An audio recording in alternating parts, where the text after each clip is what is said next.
What's going on, BFL fam? I'm Carlos. This is Steven. Hey, everybody. Welcome back to Brooklyn Fragrance Lover. It's that time of the year again, the end of 220. Thank God. Good It's riddance. been a long year and a rough year, yeah. Yes, it has. And we're going to talk about 12 of some of the standout fragrances of this year. Some that we agree on, some that we don't, but stick around and we'll have a lot of fun on this video. Keep right there. Brooklyn fragrance lover. Brooklyn fragrance lover. Brooklyn fragrance lover. Brooklyn fragrance lover. Thanks so much for tuning in today. As always, I really do appreciate it and hope that you're all doing fantastic. If this is your first time landing here at Brooklyn Fragrance Lover, I would love if you consider subscribing to my channel. Go show some love over at Redolessence. Thank you, guys. And while you're at it, definitely go click on the bell icon so you don't miss any future content that I upload here to BFL. So, this year there have been a lot of releases, even through the bad times and the bad things were happening around the world. I can't say that was the best year of designer releases, but there were some good ones. Some great, some good, some fair, some dreck as well. Lackluster, yeah. Yeah, I think for me personally, I probably had more exciting releases in the niche world, I think, Yep. than designer, but we chose 12 that we can kind of both agree on. Yeah, you know, there are some that Carlos is in love with. There are some that I'm in love with. And of course, you've seen me and you've heard me talk about these fragrances on my channel, as you've done with Carlos as well. So there are a lot of these that were mutually agreed upon. Of course, I've made my own nominations. Carlos made his own nominations. And as we go through the list, we're going to do our best to alternate with each one. But I think when it comes down to the final three, we're both in complete agreement, I think. Absolutely. Okay? Absolutely. So 12, like I always do here, I like to do top 12. I don't want to be like everyone else. They do top 10, so I'm doing top 12, as I have been for the last 3 years. The first one, okay, it wasn't the greatest release, but I personally liked it. When I wore it, I got compliments. I got compliments from a niche head. Oh yeah, we had filmed something on the beach. Okay. And I was wearing it, and she was like, "Ooh, what are you wearing? It smells so good." And it happened to be this one here, which is Asado Wanted Tonic. Yeah. It's ginger and citrus. Pretty simple. It's nothing groundbreaking, but it did smell good on me, and I did enjoy it. I know that you didn't love it so much, right? No, I get where you're coming from. For me, so they started with the original, which was a little bit too similar to Invictus Aqua for me. And then, of course, they kept going up and up until they got to Wanted by Night, which is my favorite iteration. Yeah, I agree. So just because I love that one so much, it's hard for me to look at any of the other expressions within that line and to think of myself loving them as much as I do that one. But like you said, this one is very fresh, very easy to wear, very easy to pull off, and definitely a compliment magnet. And the thing is, I think in the designer world, they tend to put out a lot of releases for the summer, and sometimes they just get lost in the shuffle. Yeah. And I think that this was a good one, in my opinion. Hey, listen, it's the end of 2020, so if you still feel as strongly about it, that means your conviction is there. I'll rock it next summer. And that is so important, man. So the next one is an interesting one for me because I discovered this one 2 weeks ago, almost on the dot. And this is one that I initially dismissed just because I thought it was going to smell identical to the previous fragrance that it shares a name with. But this one is actually a limited edition as far as I know. And this one by the company John Barbados is Artisan 2020 or 20 Artisan Roman numeral 20. I keep thinking of the year 2020, but this one is actually made to commemorate the 20-year anniversary of the brand. They also did something similar for the 10-year anniversary, but this one is a vetiver based fragrance. It has vetiver, wormwood, some aromatic ingredients, and bitter orange in the opening. There's also like geranium and cedarwood and musk. You said you got a lot of cedarwood from it. Yeah, I definitely get a cedarwood nuance for sure. Now, I gotta say that bottle is gorgeous. Yeah. I think this is one of the finest looking ones from the Artisan series, hands down. This is really nice. The silver wicker and the shiny silver cap. good stuff. It smells really good too. I get cedar, I get vetiver, and it's just an easy fragrance to wear. That's not so simple and boring and fleeting. It does have a little personality to it. So yeah, nice looking bottle, nice juice. Perfectly said. All right, now it's your go, my friend. It's my go. Okay. I'm not the flamboyant one on this video.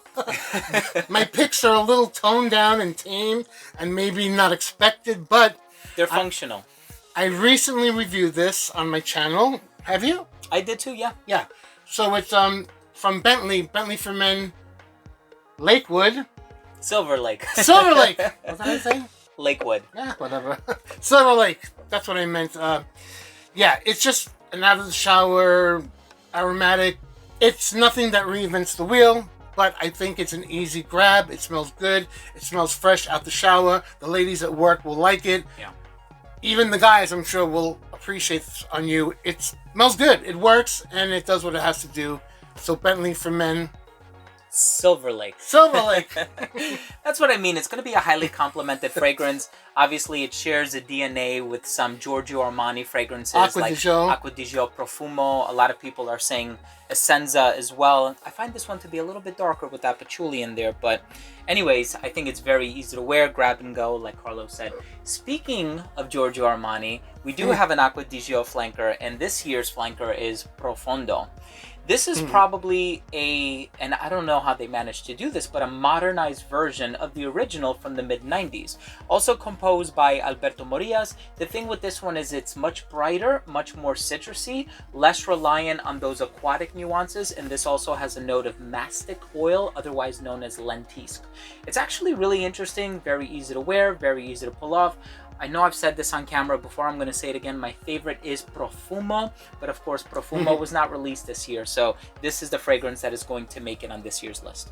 This, I didn't... Well, I liked it at first. I didn't love it. I wore the decant for a while, and it grew on me, and I own a bottle now. Okay, fair enough. That's good. Up next is one that I totally gushed about, Yeah. and it seems that some people like it, some people don't, but it's a strong series in the fragrant world. It's from Jean Paul Gaultier. It's Le Mal. This one is Le Mal Le Parfum Intense, I believe. Yeah. It came out this year. I had it delivered from Europe. A friend sent it to me. And when I got it, I just loved it. It had some of the characteristics of the original, but it was much more toned down, not as loud. Like I always say, like it's bigger brother, or it's Le Mal grown up, you know? It's got a little powderiness about it. It's sexy. I think it's inviting. I think it's a great release. And if it were up to me, it would have been higher up on the list, but this is what we settled on here, so... Yeah, very well said. For me, the sweetness is somewhere between Essence de Parfum and Ultramol. So it's not as sweet as Ultramol, but it's definitely sweeter than Essence de Parfum. In my review, I mentioned that it almost has like the star anise licorice vibe about it, which I actually quite enjoy because it reminds me of Lolita Lempica's Eau Masculin, which is like one of my favorites, and I've been wearing it for many years, but I digress. Yes, it is a great scent, and we definitely agree on this. It was a mutual pick for us. So the next one that I want to talk about is interesting because, you know, the original has a lot of sentimental value for me. It's the fragrance that I was wearing when I proposed to my wife, or at the time, of course, she recently became my fiance. But this one is by Dolce & Gabbana. It's Dolce & Gabbana, the one, Eau de Parfum Intense. Very similar name to the Jean Paul Gaultier. But this one has a lot of the facets of the original, so it has a little bit of sweetness. It's lacking the tobacco, right, which I think we both spoke about. But this one has this added green component in the opening, kind of reminiscent of cardamom. So it's a little bit spicier, and I see what they did here, kind of like a La Nuit de l'Homme, but not quite. So it has a lot of those ambery tones with a green overtone. Interesting fragrance, and again, you know, the original has a lot of sentimental value for me that this one does not, but I can definitely agree and admit that it is a solid release for the year 2020. For me, it wasn't quite as... I didn't get those emotions that you got. I felt that this was lacking the original DNA, and also mainly or mostly the tobacco, which is what made the previous version, So Sexy to me, had a wonderful tobacco note, and that was what was really appealing for me. And I just didn't love this one. Who knows? Maybe down the line I'll try it again, and it might grow on me. But in comparison to the previous incarnations, it just didn't cut it for me. Fair enough. The dry But it didn't fruits, smell the bad. tobacco. Not that it smells bad. It's just I didn't love it. Is all. I think that's what's gonna happen. We're all gonna have a favorite in the line, and then everything is like the redheaded stepchild. Pardon the expression. I know it's terrible, but you're up next, my friend. Poor redheads. It's just an expression. It's just an expression.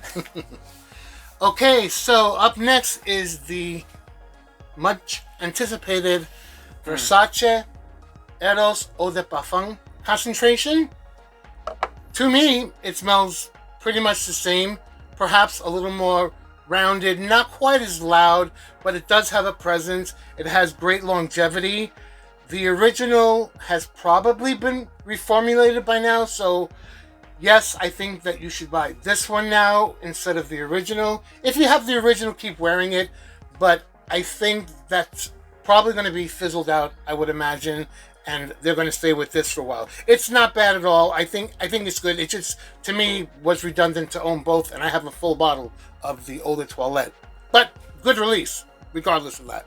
Yeah, I was gonna say exactly what Carlos said. There's no need for the Eau de Toilette anymore. You can just buy the Eau de Parfum. So the next one, another popular designer brand. This is a designer list after all. This one by the company Dolce & Gabbana is called K Eau de Parfum. Now, with the exception of, so in contrast to Versace Eros, I know this one smells quite similar to the Eau de Toilette counterpart. For me, this is actually quite different from the Eau de Toilette. It's darker, it has a boozy nuance, it's a little bit more peppery, a little spicier, a little more woodsy, denser, richer, and in my opinion, a very improved version of the Eau de Toilette. And as soon as I smelled this, I actually, I made a video where I praised this for obvious reasons, but since then I've been including it in lists because I really do enjoy this one so much. And I actually bought 2 bottles with it. I did a giveaway, long story, I'm not going to get into it, but great fragrance, and I'm so happy to have it. For me, the Eau de Toilette was okay. It wasn't great. It kind of went flat on skin rather quickly for me. This has a nice complexity that does remain for a while, and it's much different than the counterpart, than the first one. This is much more improved than the Eau de Toilette, by far. It's totally right. So, I am next. It's my turn. Uh-oh. Mont Blanc Legend Eau de Parfum. There's a trend here. Yeah, there's definitely a trend. Does it smell way different than the original? No. But for me, it just is a little... Here's the thing. When they make parfum versions, usually they're similar to the original, but they're just fuller, more well-rounded, if you will. And the longevity on skin is perhaps longer. I enjoy the DNA of the original Eau de Toilette, so this was a no-brainer for me. I loved it. It's so easy to wear, the musky lavender. Yes, it kind of alludes to like Abercrombie & Fitch Fierce or Percival by Parfum de Marly, but this one has a very polished DNA. It has a youthful appeal about it, but it can function as an office scent as well. And again, if you have this version, you don't need the Eau de Toilette anymore unless you can find the Eau de Toilette at such a steep discount that, you know, it would save you a considerable amount of money to purchase that over this one. But the performance on this one, like you said, is better. And our top 12 of 2020, a lot of these are compliment getters, I think. Yeah. I mean, I haven't worn this because I never bought a bottle, but the ones that I do own and have worn, people have said, "Ooh, I love that one, I love that one, I love that one." So, not that I went out so much this year, but the few times that I did get compliments, so. Yeah, exactly. So we're getting down to the top 3, brother. I know, that's it. It's coming to a close. Who knows, before we know it, they're going to release another fragrance before the end of the year. There's only a few days left. Hopefully not, because I've spent quite a bit this year. But this fragrance I purchased many, many months ago. I think it came out either in January or February, very early on into the year. And I had familiarity with it when it was still part of the private blend line. So cat's out of the bag. This is a Tom Ford fragrance. And this one is the ever so classy Beau de Jour, part of the Signature collection. So for those of you who don't know, this is a lavender-based fragrance. It's a little bit powdery, very classy and sophisticated. I know on my channel I've compared it to Zeno by Davidoff, but this one is almost like a modernized version of that. So it has a lot of those musky components, the aromatic properties. It's a great barbershop fragrance. I love this one. It's done in a timeless way that's not going to be dated anytime soon. This will be around for a long time. And in this packaging of the Signature collection, it's much cheaper than the private blend, which was quite almost like $100 more, I believe. But this is a great one. It's classy. I totally agree. Like I said in the beginning, our top three we both highly agree upon. Yeah, no brainer. So we're down to the final two. This one is a flanker. Actually, it's the second flanker of something that came out years ago. This one is called Pasha de Cartier Perfume. There was Eau de Toilette, and then there was like a sport version of it. This one here is in the same vein as this. It's a classy, gentleman, barbershoppy, just really great smelling, full, and not overdone in any way. It just smells really polished and elegant, and it is just a wonderful masterpiece, I think. One that will be remembered for a while. Absolutely. Very well said. And being as though this is your list, I would like for you to, of course, reveal the number one, which was mutually agreed upon, by the way. And I will pass it along to you. Here you go. This is very dear to my heart because we go back a long way. Y'all know how much I love Tom Ford. You know how much I love Black Orchid. But when Black Orchid Parfum came out, I have chills in my spine on how good this juice is. It's boozy, it's chocolatey, it's floral a bit, but it's just so well done, so warm and big, but not obnoxious. It'll cater to gourmand fans, it'll cater to floral fans. It is wonderfully done. What is that line that they say? Ylang ylang dipped in rum absolute. If that doesn't sell you, then I don't know what does. The florals, the booze, the oriental notes, the spices, the sweet resins, the warmth, just everything about it is amazing. And I know it's marketed for women, but please take our advice and take our word for it. It's 100% unisex. It utilizes some of the similar ingredients to some of these other darker, resinous, woodsy, and sweet fragrances. And honestly, I feel 100% confident every single time I wear it. Such an incredible release. Black Orchid is a masterpiece in and of itself, so to imagine that fragrance getting even better was kind of hard to do, but Tom Ford proved us wrong with this fragrance. And so, yeah. Fantastic fragrance, and that reminds me, I haven't purchased a bottle yet, so I'm going to have to buy my bottle very soon. Didn't I give you loads of cans or something? Yeah, I've been working through it. Yeah. Cool. All right, you guys, well, that's probably our last year for 2020. We do hope that you enjoyed. Be sure to tune in to my channel on New Year's Eve from 9 to 11 Eastern Standard Time. We'll both be there. Yep. But so will a bunch of others. A lot of reviews and stuff. We're going to have just a little New Year's Eve live stream to say goodbye to this wretched year and hopefully bring in positive things for the new year, 2021. So if you'll join us, it'll be live on my channel on YouTube. Thanks so much for watching. We love you. Thank you for your love and support. Until next time, you take care, stay blessed, and we'll see you at the next video. Bye.